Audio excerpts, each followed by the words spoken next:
Recording in progress. Ok. Aquí, como ya lo estaba comentando yo, técnicamente al trust se le aplica las instituciones mexicanas del fideicomiso.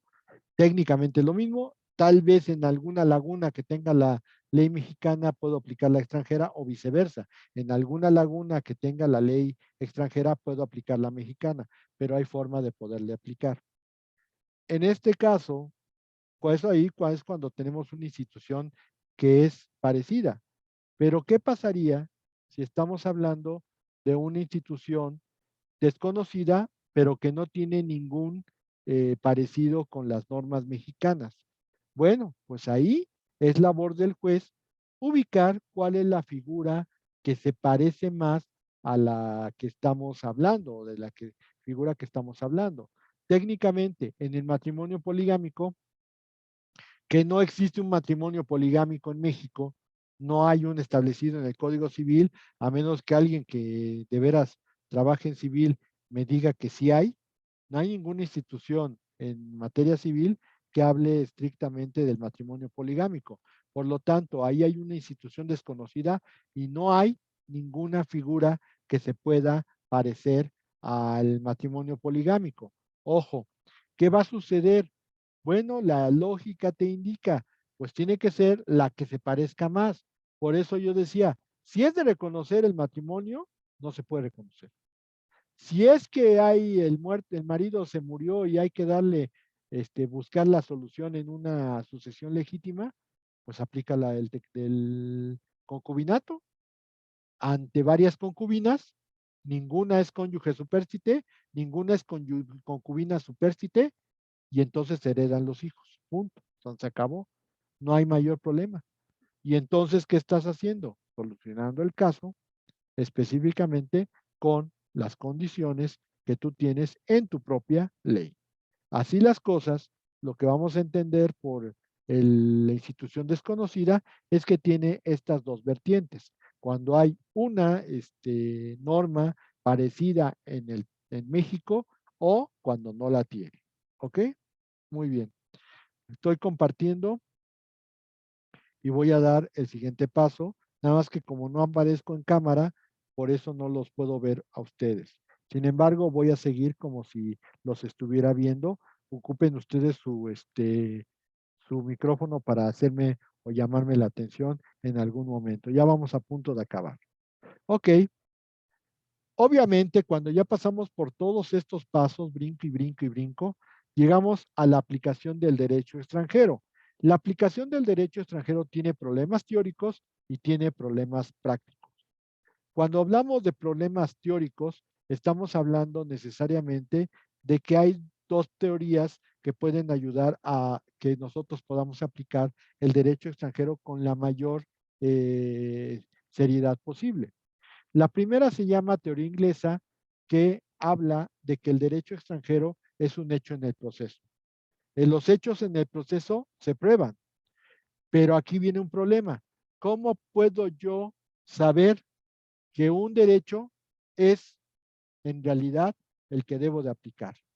¿Por qué? Porque es un hecho en el proceso y los hechos se prueban en México. Por lo tanto, díganme ustedes cuál sería la técnica para poder probar un derecho extranjero. Vas a decirle al juez, voy a mandar llamar a Joe Biden, a Kamala Harris o a la presidenta de la Asamblea de Representantes, Nancy Pelosi, para que me diga si ese derecho es el que está en Estados Unidos. O voy a mandar llamar una testimonial por parte de México, del juez mexicano, para que el embajador de México de Estados Unidos en México me pueda resolver si esa es la ley. ¿O cómo voy a aplicar una pericial? ¿Cómo voy a poder traer un perito en derecho? O los documentos. Necesariamente los documentos tendrían que ser documentales privadas, como por ejemplo copias simples. ¿Cómo las hago para que sean documentos auténticos? Si ustedes se dan cuenta, en la teoría inglesa, donde el derecho extranjero es un hecho en el proceso, pues no hay una prueba idónea. No se podría determinar cuál sería la prueba idónea para probar que el derecho extranjero existe. Y como no existe una teoría idónea, no hay una prueba idónea, pues en la teoría inglesa no puede existir. Existió en mucho tiempo en México, principalmente cuando teníamos el régimen territorialista, pero ahorita no podríamos determinar con certeza que de verdad la teoría inglesa se pudiera aplicar a la aplicación del derecho extranjero. Por lo tanto, nos queda la teoría italiana. La teoría italiana nos dice que es de la incorporación y nos dice que hay dos teorías.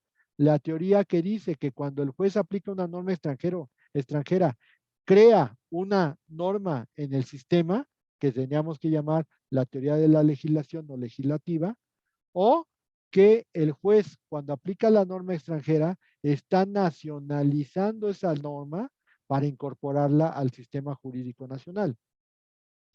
El sistema de la teoría de la legislación podría funcionar, por ejemplo, en países como los Estados Unidos, en donde un juez, al aplicar o al emitir una, una jurisprudencia o una sentencia, está creando una nueva ley en el sistema jurídico. Ahí quedaría muy bien la teoría de la legislación, pero para nosotros no es tan obvio. Para nosotros, el juez solamente aplica y como aplica, no está creando una norma. Más bien, como dice la teoría, está nacionalizándola. Es decir, bajo cualquier circunstancia, la teoría implica que el juez al aplicar una norma, la crea una similar en el mismo sentido en el sistema jurídico, pero nada más la nacionaliza, la incorpora nacionalizándola. Y al incorporarla nacionalizándola, pues entonces ya entra dentro del sistema jurídico y se tiene que tomar en cuenta.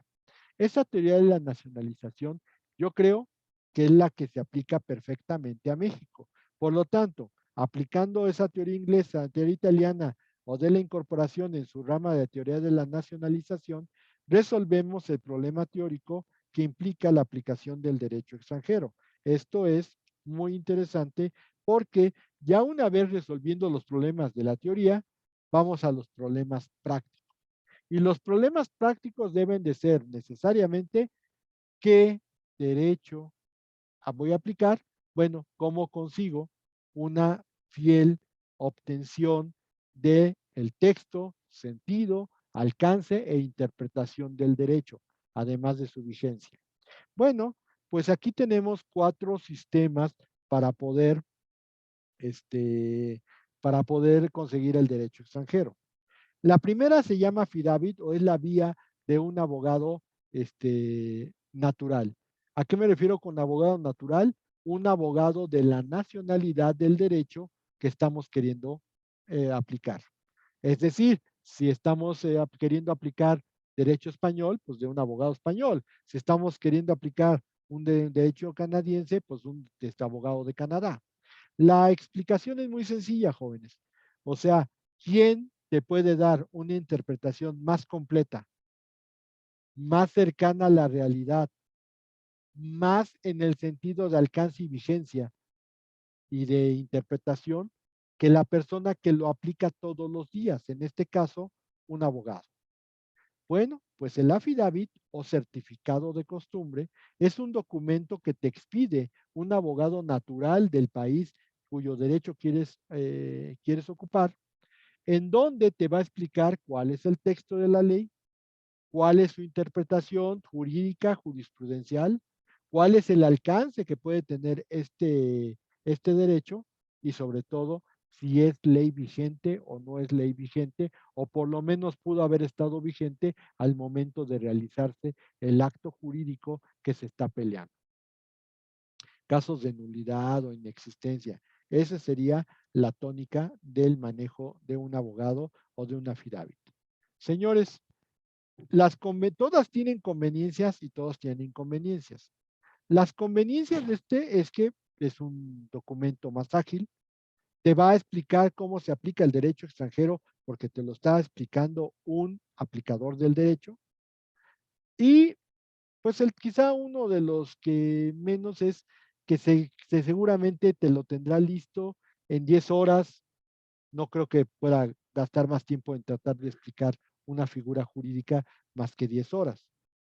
Pero vamos a ver las inconveniencias. Y las inconveniencias, señores, es, uno, los honorarios del abogado. Obviamente, los honorarios del abogado de un país, si hablamos de que en Estados Unidos los abogados andan sobre 600, 700 dólares la hora, me da mucha curiosidad decirles que la última vez que contratamos un abogado estadounidense, no vino en avión, vino en su avión.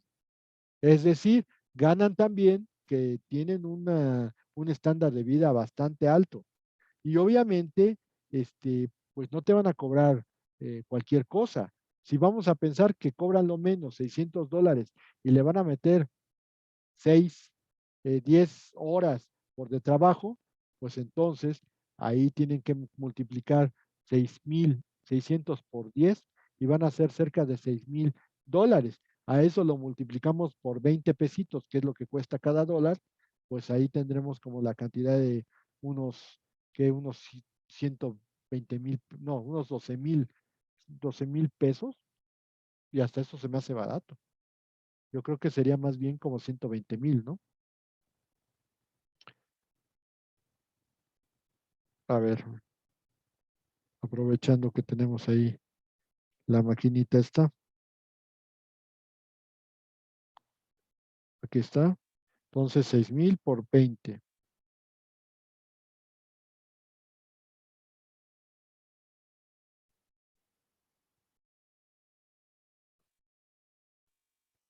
Sí, son 120,000 pesitos. Entonces, imagínense nada más de qué estamos hablando. Obvio.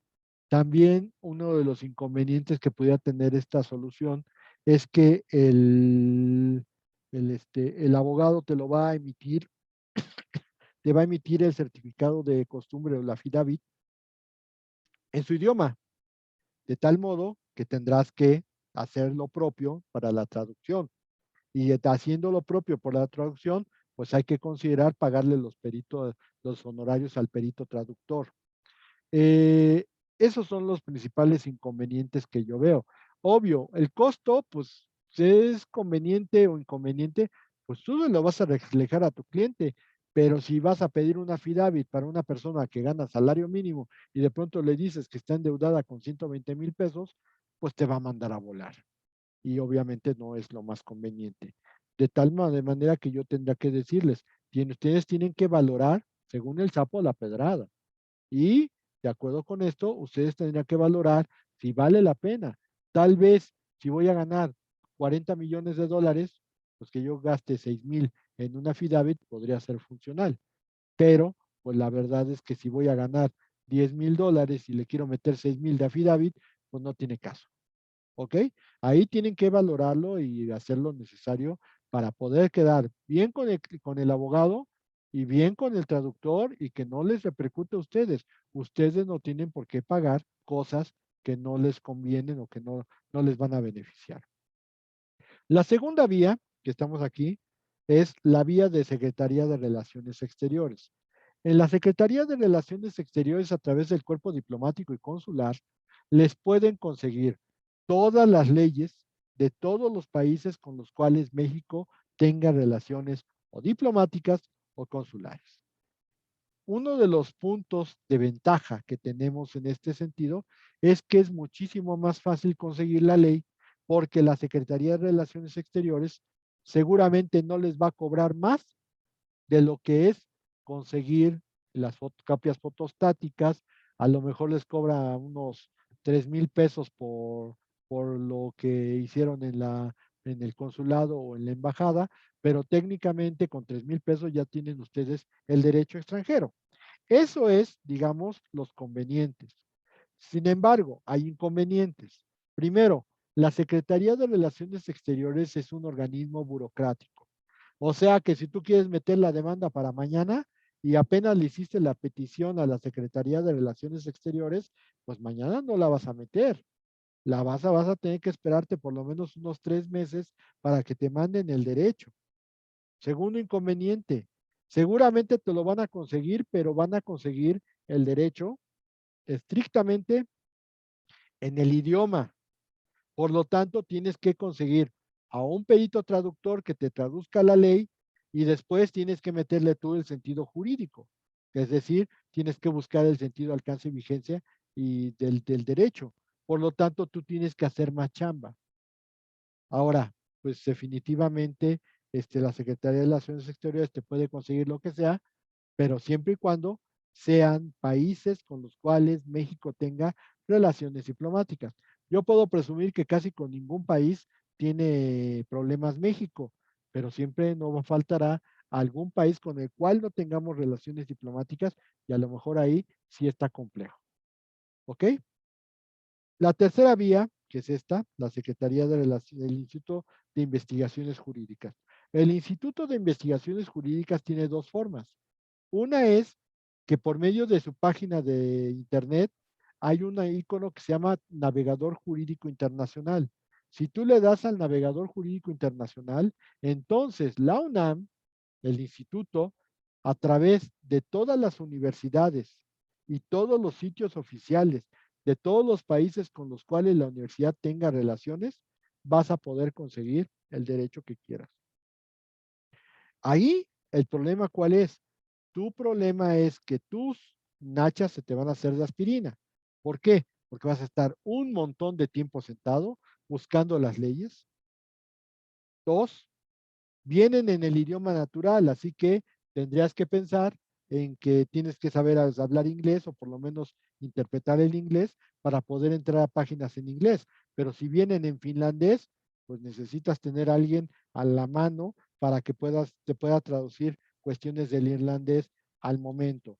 Tal vez en ese sentido, ya el hecho de que haya traductores en las computadoras te pueden allanar un poquito el punto. Pero aquí la situación está en que pues tú le tienes que dar sentido. Y si nosotros traducimos literalmente el inglés de carta partida en lugar de póliza de fletamento, pues el problema va a ser que vas a tenerle que dar una mala interpretación y al hacer una mala interpretación es muy difícil que puedas llegar a tu objetivo.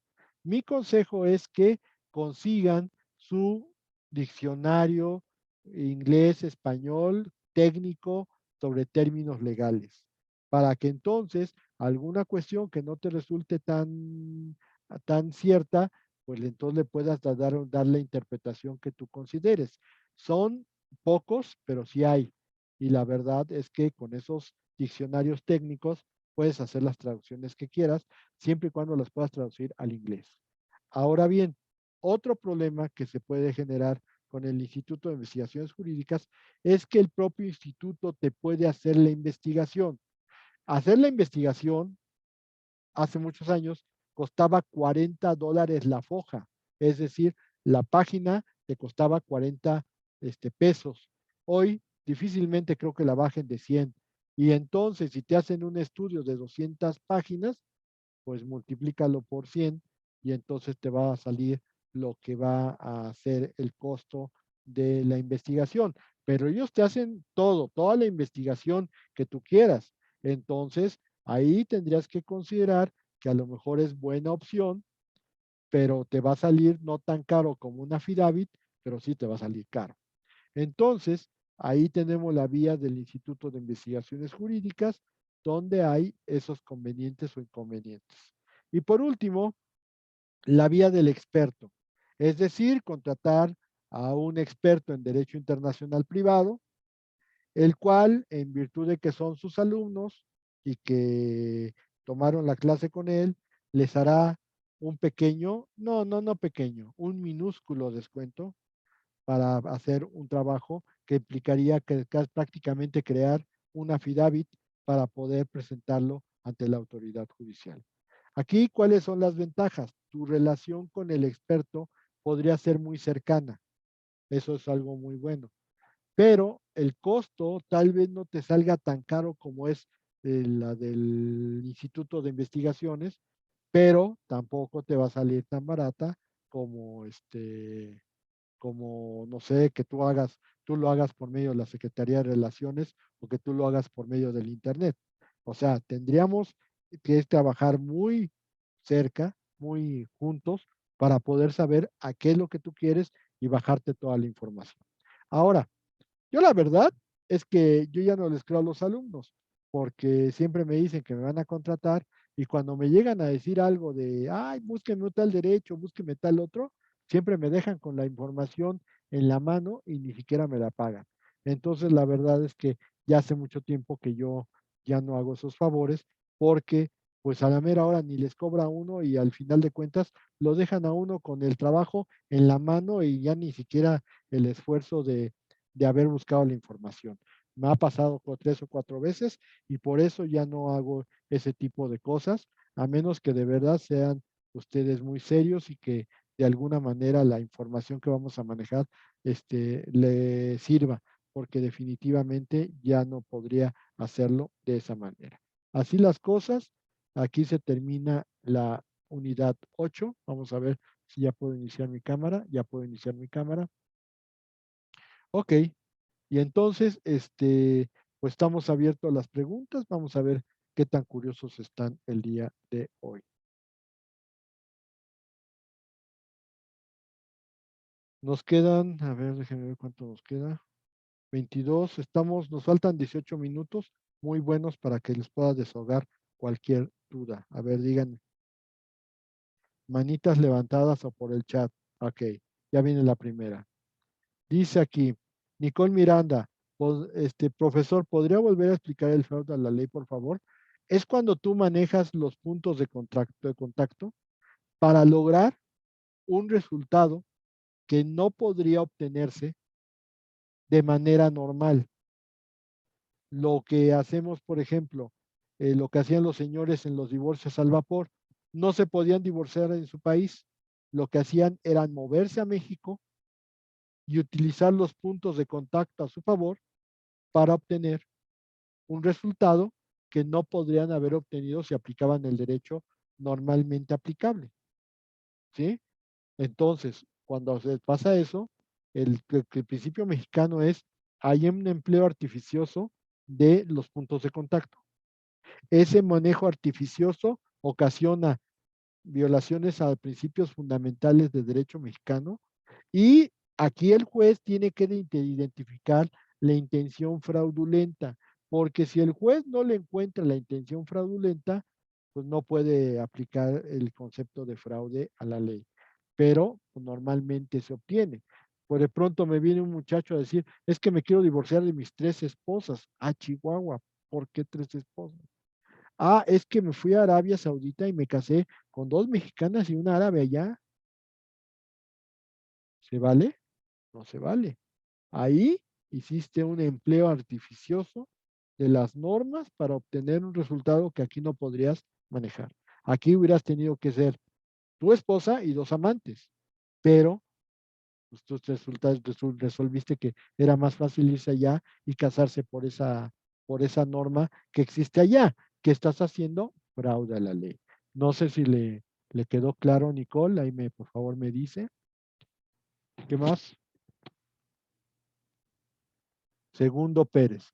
En el supuesto de un matrimonio que se celebró en México, si los cónyuges desean divorciarse, pero de uno de ellos está en otro país, ejemplo, Estados Unidos, ¿qué es lo que sucede? Uno, primero, ya hoy en México hay divorcio incausado, un divorcio unilateral. Si esta persona tiene la dirección de la otra persona en Estados Unidos, basta con que ella diga que que quiere divorciarse, la van a mandar llamar y si no asiste, pues ya se entenderá divorciado y lo único que quedará pendiente son las situaciones económicas. Entonces, ahí nada más tienes que dar la dirección en Estados Unidos y tramitar tu carta rogatoria para que le puedan notificar a la persona en Estados Unidos y no habrá ningún problema. ¿Ok? Muy bien. ¿Alguna otra cuestión? Ahora, si me dice que la que quiere divorciarse está en Estados Unidos, hay que ver qué dice Estados Unidos al respecto. ¿Sí? Allá todavía el divorcio, creo que el divorcio también funciona muy similar aquí. Basta con que uno quiera el divorcio y automáticamente ya te cita la otra parte para que lleguen a un convenio y se acabó. Pero son situaciones muy similares. Muy bien. Dice Nicole Miranda, como yo lo anoté como empleo artificial de los puntos de contacto para permitir la aplicación de normas que puedan violentar derechos fundamentales, no, principios fundamentales del derecho mexicano, ¿sí? O sea, porque si no, aquí cuando dice usted derechos del derecho mexicano, no es tanto que viole facultades, puede violar obligaciones. El caso del contrato de arrendamiento inmobiliario en Estados Unidos, pues no está violando derechos, está violando facultades. ¿Quién tenía la facultad de determinar ese término? Pues ellos no lo tenían. La ley establecía muy claramente que tiene que ser un año forzoso para ambas partes. Entonces, yo diría que no es derechos fundamentales, sino principios fundamentales del derecho mexicano. Pero sí me capta que el empleo artificioso no es tanto empleo artificial, es artificioso. O sea, creas las condiciones para poder obtener el resultado que no podrías obtener. Eso es lo que se entendería como fraude a la ley. A ver si mira, Nicole, a ver si ahora sí le queda claro para cambiar esas palabritas de su apunte. ¿Ok? Muy bien. ¿Alguna otra más?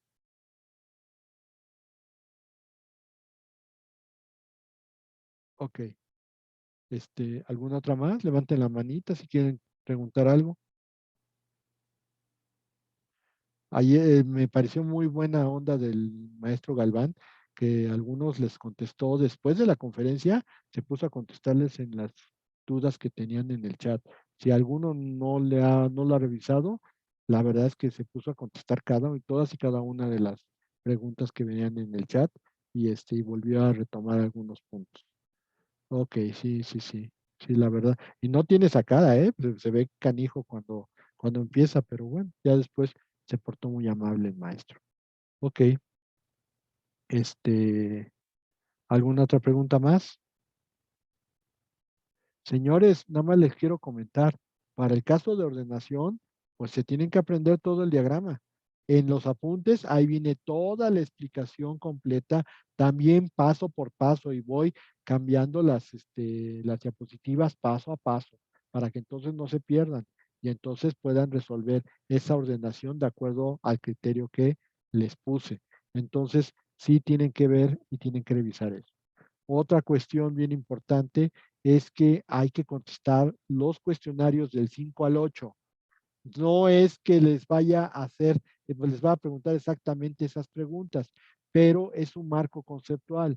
Ya con su marco conceptual, ustedes tendrían lo necesario para contestar las preguntas de opción.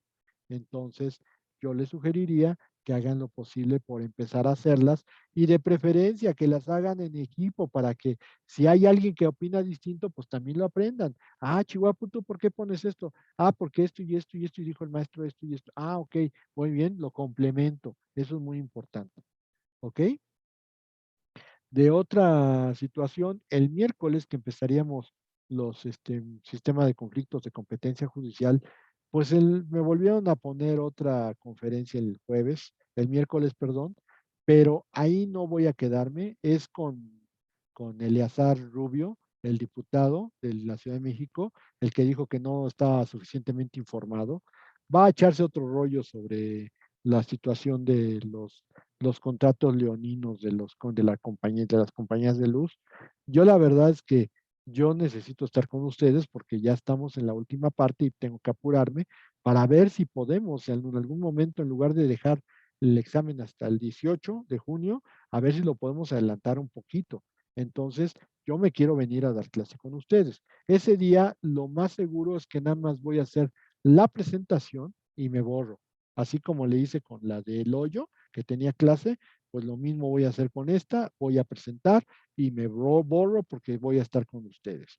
Entonces, bajo esa circunstancia, ustedes pueden ver la conferencia si van a hacer algún resumen después. Y les quiero comentar, ustedes habrán visto que en la plataforma ya dice conferencia semana 9 en última semana. Sí, porque la próxima semana ya es la última. Ya después de la próxima semana ya no voy a recibir conferencias y nos vamos a dedicar específicamente a terminar el tema 9 y hacer el examen.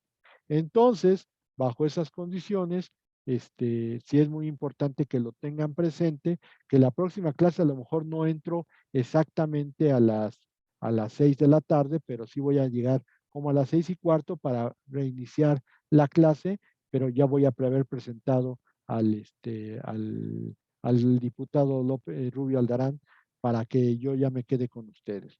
Y ya ustedes, si quieren ver esa conferencia, pues la verán más tarde. Esa es la situación. ¿Ok? ¿Alguna duda, señores? Porque ya me queda muy poco tiempo. Ya estamos en los 8 minutos finales y ya, como yo les comenté, ya no vamos a tener una tercera sesión. Ahorita con esta sesión se acaba, terminamos el tema 8. Este es nuestro último tema para examen y ya vemos la 9 nada más para completar el semestre. ¿Ok? ¿No hay ninguna otra duda?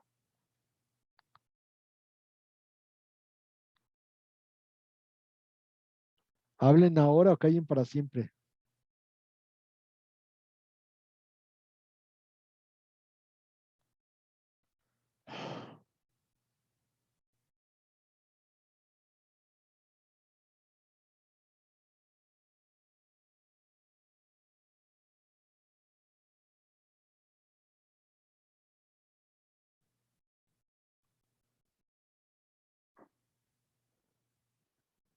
No, no veo dudas, no veo preguntas, no veo ninguna cuestión ahí. Bueno, pues vamos a dar por terminada la sesión de hoy. Bien importante, vayan haciendo sus cuestionarios, de preferencia vayan haciendo sus actividades, porque las actividades pueden ser fundamentales para resolver el examen. Es muy importante que vayamos viendo la situación de entregar los últimos trabajos. La próxima semana yo sé que se va a cargar, pero yo estoy sacando conferencias y, por ejemplo, hay unas que están muy bien, pero otras empiezan a cambiarle los nombres a las cosas. Otro me salió con que el ministro de la Corte es Alfredo Saldívar y no es Arturo Saldívar, y con Saldívar con Z. Entonces ahí, caray, ¿qué onda, señores? Entonces, ese tipo de cuestiones hay que afirmarlas un poquito más. Tienen ya muy pocos, pero no quiero que me manden conferencias del año pasado, ni de marzo, ni de abril ya. O sea, tienen que ser o de mayo o la más reciente, así de plano. Entonces ya no se anden metiendo ni en Honduras y mándenme las más recientes que puedan para tener sus puntos. Y ya haremos lo necesario para el examen. Entonces, hasta aquí, ¿alguna pregunta más? ¿No hay No, preguntas? Ok, bueno, pues entonces me despido de ustedes, que pasen una buena noche. Nos estamos viendo el miércoles. Ya les dije, voy a entrar un poquito tarde, pero de que voy a entrar, voy a entrar. Y entonces el miércoles iniciamos lo que sería nuestro punto final para nuestro semestre, que son los conflictos de competencia judicial. No se van a llevar la aplicación práctica. Hubiera estado muy padre que lo hubiéramos podido lograr, pero créanme que llegar hasta la unidad 9 ha sido mucho. Entonces, pues la verdad es que hay que tratar de aprovechar. Cuídense mucho, pásenla bien y pueden irse desconectando cuando gusten. gracias, profe. Hasta luego, que les Gracias, vaya profesor. bien. Hasta Gracias, luego. profesor, que descanse. Hasta luego, bye, bye. Gracias, profe, nos vemos. Hasta luego. Gracias, profe. Cuídese. Igualmente.